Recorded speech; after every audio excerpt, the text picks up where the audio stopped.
What is up, guys? I'm KBHD here, and this is the iPad Pro, the huge iPad in the flesh. This is sort of like my second first impressions of it. So my original impressions were at that Apple event a number of weeks ago when, I got all the footage of it and I was getting my first hands-on of how it feels and how it looks.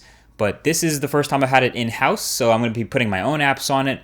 And this is the beginning of that testing. So I'm going to try to do this entire video without any That's What She Said jokes, but it's hard to overstate just how huge this tablet is. So iPad Pro is rocking a 12.9-inch display with a resolution of 2732 by 2048. So for those keeping track, that's more than a 12-inch MacBook, more than a 13-inch Retina MacBook Pro, and more than a 15-inch Retina MacBook Pro. So it's super sharp and bright, and it's very, very large. And when compared to these other iPads, I talked about this with the iPhone 6 Plus versus the iPhone 6. There are a couple of inherent benefits just from being bigger. So you get a much bigger battery. I still have to test the life of it, but it has a 10,300 milliamp hour battery. So I have a feeling it'll probably last for a very long time. And all that extra space inside also benefits the speakers. So now this iPad has stereo speakers on both sides, so a pair on each side, and they get very loud and sound fantastic. The stereo image is something else since the speakers are so far apart. Now with a tablet this big, you also have some weird quirks about it being so big. With the bezels kept the same size, the tablet is overall pretty freaking huge and can get very tiring to hold in one hand for more than a little while. The weight itself is spread evenly throughout, so it isn't top heavy, but it's still 1.57 pounds, so it's one of the heavier tablets out there. And the icon spacing and the home button just make it look a little comical to not have like any widgets on the home screen of iOS or anything to take advantage of all that extra screen real estate on the home screen. As soon as you get into an app, you immediately see all the benefits of those pixels. Apps have more columns, there's more readable text on the screen, the keyboard gets bigger and easier to type on, you have the numbers dedicated there, and web browsing just shows way more of each web page, and multitasking in iOS 9 will have way more space. So yeah, it's just something about the home screen seems a little bit off. Fun fact, the distance between the icons on the iPad Pro is more pixels wide than the entire screen of the original iPhone. Anyway, one area where the iPad Pro flexes its muscles is in the performance department. As you'd expect, this thing is a monster with Apple's new A9X chip and 4 gigabytes of RAM. Benchmarks off the charts, and everything has been buttery smooth for the couple of days I've been messing with this thing.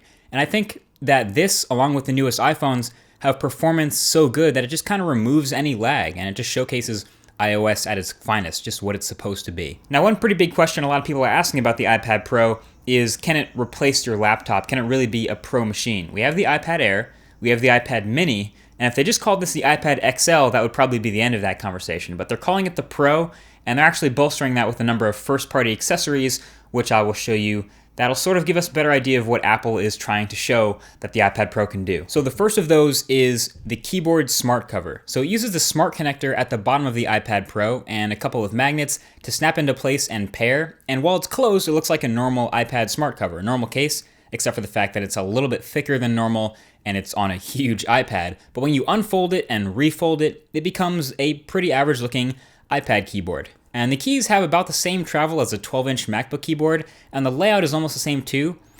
Slightly rounded keys, slightly, I guess, more click than the 12-inch MacBook. But overall, having a physical keyboard is good for people who type a lot. So people who want to use the Microsoft Office suite, or maybe even Apple's own iWork suite, or type a lot of emails. Because you get to do all of this in a more ergonomic position so that you don't cover up half of the screen with your hands while you type. But then again, it doesn't have quite the same ergonomics as a dedicated laptop, or even something that's purposefully designed from the ground up to have a detachable keyboard. I'm not saying it falls off your lap or anything, but it's definitely no Surface Book. And then the second accessory, the one that's gotten the most attention and that's so hard to get your hands on right now, the $100 Apple Pencil. Apple has said over and over again that these things work together really well, better than third-party styluses, and yeah, that is true. First of all, this is how it charges and pairs. Yeah, an accident waiting to happen, but we'll just go with it. And once you do that and get it going, the super simple stylus works pretty well with palm rejection to make writing and drawing work well on the iPad Pro. The tip is thinner than most third-party styluses since it's not mimicking another finger, so you can get a little bit more precise with it. And the amount of delay is almost zero. So you've noticed there's practically no latency when drawing and when apps and things actually show up on the display. So I just kind of wish it was a little more robust. I kind of wish it had an eraser. But the Apple Pencil is a very specific tool that a very small group of people will buy for the extra $100. Just cross your fingers that this thing will be more functional when more apps are built to take advantage of it. So if you're still looking at this iPad Pro and wondering, who is this for? Don't worry, you're not alone. In fact, right now, I'm actually kind of just loving using it as a huge iPad, which is awesome for consumption. Watching videos with the incredible display and speakers is fantastic. Catching up on YouTube and like reading articles is a massively improved experience thanks to that bigger real estate and all those pixels. As for production, that's a work in progress, but it will get better, and I'm sure those who spend the $100 on a stylus will be committed to making that work. So there you have it. That's the beginning, my early thoughts and impressions of the iPad Pro and the first-party accessories. This is the first Apple mobile device that I can't hold all the way around with one hand. Not that that matters. But yeah, let me know what you guys want to see in the full review of it in the comment section down below if you have any thoughts or things you want to know about it. And that'll be it. Thanks for watching, and I'll talk to you guys in the next one. Peace.